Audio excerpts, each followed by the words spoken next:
El destripado técnico de Electrac 240. Exacto, el análisis de esa barbaridad de diseño de referencia de Intel. Una fuente de alimentación conmutada de 3 kilovatios para centros de datos que parece no tener nada que ver con la radioficción, pero que resulta que lo tiene todo que ver. Es un conjunto documental sumamente denso, la verdad. Y lo que unifica todas estas fuentes es la demostración empírica de que la experimentación independiente en radiofrecuencia ha dejado de ser, digamos, un ejercicio de nostalgia con válvulas de vacío. Claro, ya no estamos en esa época. ¿Qué va? Los textos detallan un ecosistema donde se prueban transistores de nitruro de galio al límite de su fusión térmica. Se implementan topologías de corrección de factor de potencia ultra eficientes y, ojo, se sientan las bases teóricas para recibir señales con algoritmos cuánticos.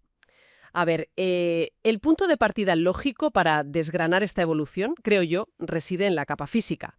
Concretamente, en esa batalla por el dominio de los semiconductores de potencia que menciona el informe de Freescale. Sí, el debate entre el silicio y el nitruro de galio. Eso es. El informe describe un escenario donde el silicio tradicional, específicamente la tecnología LDMOS, el semiconductor de óxido metálico de difusión lateral, está perdiendo un terreno brutal frente al nitruro de galio, el GaN, en aplicaciones críticas. Es que a nivel de la red cristalina, la diferencia de rendimiento es drástica. A ver, la arquitectura LDMOS ha sido el estándar durante años porque, bueno, su estructura lateral facilita mucho la integración y reduce los costes en sustratos de silicio convencionales. Claro, la economía de escala del silicio. Exacto. Pero el documento expone el cuello de botella físico insalvable del silicio, que es su banda prohibida, el band gap. Es de apenas 1,1 electronvoltios. Mientras que el nitruro de galio... El nitruro de galio presenta una banda prohibida de 3,4 electronvoltios y un campo de ruptura de 2 megavoltios por centímetro. O sea, es una física de materiales que permite operar con unas densidades de corriente masivas. a voltajes que destruirían instantáneamente un componente de silicio o de arseniuro de galio, supongo. Instantáneamente, sí. Físicamente se desintegrarían. Lo que se traduce en una densidad de potencia de microondas entre 3 y 5 veces superior en el mismo espacio físico, que es una pasada. Aunque, bueno, el texto matiza que esta transición no es uniforme en todo el espectro electromagnético. Claro, hay matices importantes según la frecuencia. Por debajo de los 2,5 GHz, el LDMS mantiene una ventaja competitiva por su menor capacitancia parásita y una estabilidad térmica muy comprobada. Pero fíjate, al cruzar la frontera de los 3 GHz, buscando potencias por encima de los 10 vatios, el nitruro de galio se queda solo. Se convierte en la única opción viable, sí. Pero claro, esa inmensa densidad de potencia introduce el mayor desafío de la ingeniería moderna, que es la gestión térmica. Aquí es donde la cosa se pone realmente interesante y donde empezamos a sudar literalmente. Totalmente. Los manuales clásicos de la ARRL advierten sobre la ineficiencia inherente de los amplificadores lineales operando en clase AB. Ahí la eficiencia rara vez supera el 60%. Lo que significa que el 40% restante de la energía, PAM, se disipa como calor puro. Calor puro. Y al concentrar esa disipación en un dado de nitruro de galio de unos pocos milímetros cuadrados, el estrés térmico es extremo. Las simulaciones termográficas de Freescale son brutales. Muestran temperaturas en el canal del transistor alcanzando los 98 grados centígrados. Sí, 98 grados, y eso incluso estando montados sobre sustratos de carburo de silicio, que ya de por sí disipan bien. Resulta particularmente revelador el análisis de la resistencia térmica en ese punto. El documento especifica que hasta la mitad de la resistencia térmica total del dispositivo no proviene del nitruro de galio en sí, sino de la capa de nucleación. La frontera física entre el GaN y el sustrato de carburo de silicio. Exactamente. Actúa como un cuello de botella enorme para la dispersión de fonones. Por eso, fíjate, la investigación actual documentada apunta a la deposición química de vapor para crecer nitruro de galio directamente sobre sustratos de diamante sintético. Triplicando así la conductividad térmica. Es ingeniería de ciencia ficción, casi. Y fíjate que este desafío térmico nos lleva directamente como anillo al dedo al análisis de ese diseño de referencia de Intel de 3 kilovatios que destripó Electroart 240. La fuente de alimentación. Es que es fascinante. Aunque es una fuente para servidores de centros de datos, sus soluciones arquitectónicas son totalmente extrapolables a las estaciones experimentales de alta potencia en radioafición. Es que para alcanzar una densidad de 2.500 watts por litro, que es una barbaridad, el diseño abandona por completo la refrigeración por aire tradicional. Pasa directamente a la refrigeración líquida. Emplea placas frías, los cold plates, y hace un uso exhaustivo de materiales de interfaz térmica. Pero no solo en los semiconductores, sino encapsulando los propios inductores y los transformadores planares. Es una arquitectura térmica que resuena muchísimo con las recomendaciones de los manuales de experimentación en VHF y UHF.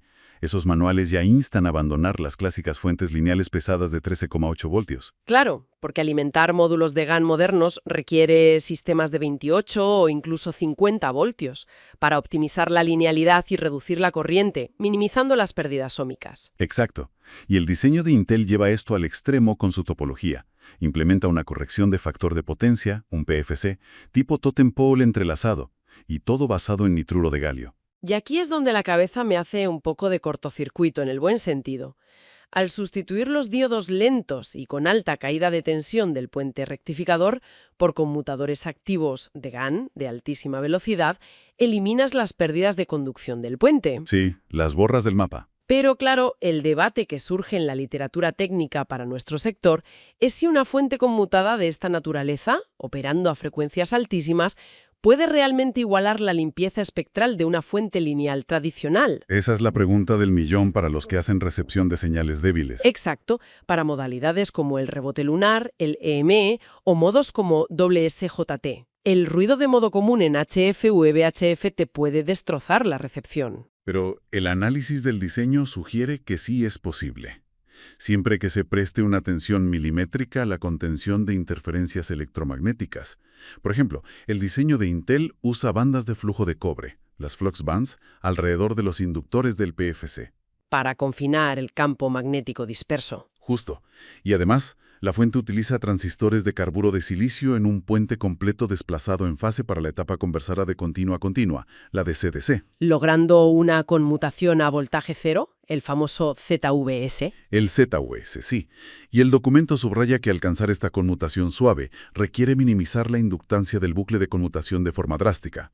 Lo hacen usando placas de circuito impreso multicapa sobre sustratos de aluminio. Y fíjate, esa misma técnica de minimización de inductancia parásita es la regla de oro que rige el diseño de los amplificadores de radiofrecuencia de estado sólido más avanzados hoy en día. Están convergiendo.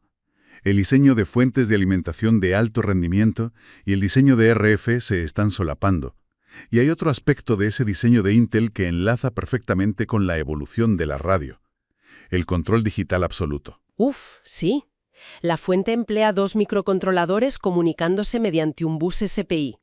Un PIC maneja las tareas de supervisión, mientras que un procesador de señales digitales de Texas Instruments, un C2000, ejecuta los lazos de control de corriente y voltaje. Del totem pole y del puente completo, y todo en tiempo real. Es que ese nivel de control digital sobre la entrega de potencia anticipa arquitecturas donde la fuente de alimentación se comunique directamente con un transceptor definido por software, un SDR. Imagínate un sistema que pueda reconfigurar dinámicamente el voltaje de la etapa final dependiendo del modo de operación. Claro, si el operador transmite en banda lateral única, priorizas la linealidad ajustando la tensión. Si pasa a un modo digital de envolvente constante, ajustas para eficiencia pura. Es la integración total. Y sin mencionar la robustez. El diseño de Intel maneja protecciones contra transitorios con descargadores de gas, varistores, e implementa un circuito de diodo ideal con MOSFETs en paralelo capaces de gestionar 250 amperios. 250 amperios para protección contra polaridad inversa. Es brutal. Son especificaciones de supervivencia invaluables para estaciones remotas alimentadas por grupos electrógenos o baterías en condiciones adversas.